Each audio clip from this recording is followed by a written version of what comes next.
ایک بار تمہارے ابا مجھ سے کہنے لگے، بتاؤ تو انیسہ، سوچ کر بتاؤ کہ مرد شادی کیوں کرتا ہے؟ میں تو سچ مچ سوچ میں پڑ گئی۔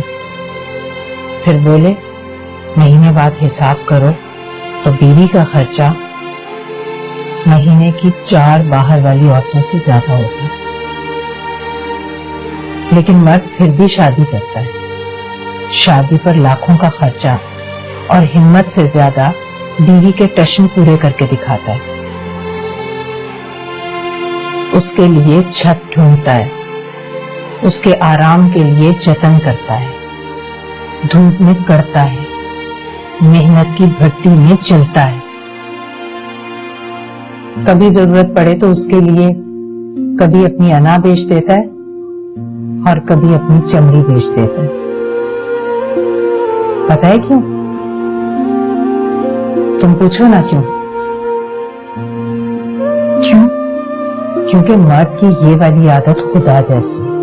اب دیکھو نا، خدا کو کیا ضرورت تھی اربوں خربوں انسان پیدا کرتا اور پھر ان کے کھانے پینے رہنے سہنے کی چیزیں مہیا کرتا، لیکن شاید ضرورت تھی اسے۔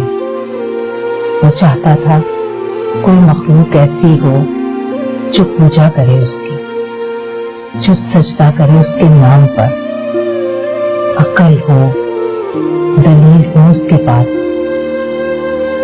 اور پھر جتنی کوئی پوجا کرے گا اتنا ہی خیال رکھے گا اس کا۔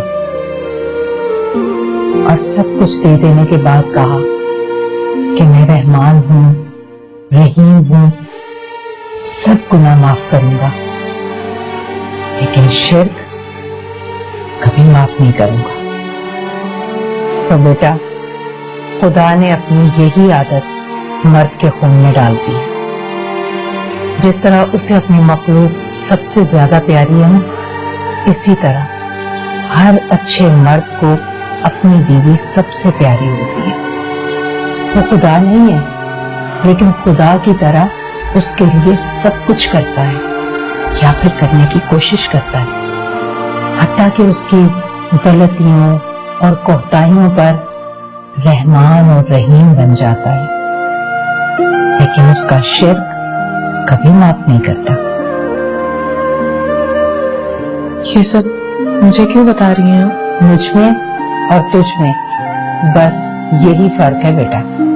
میں نے تمہارے ابا سے یہ نہیں پوچھا تھا کہ یہ مجھے کیوں بتا رہے ہو تم۔ خیر، عقل اور دلیل تو خدا نے تمہیں بھی دی ہے، تو بیٹھ کر سوچنا جب تمہارا سوچنے کو دل کرے۔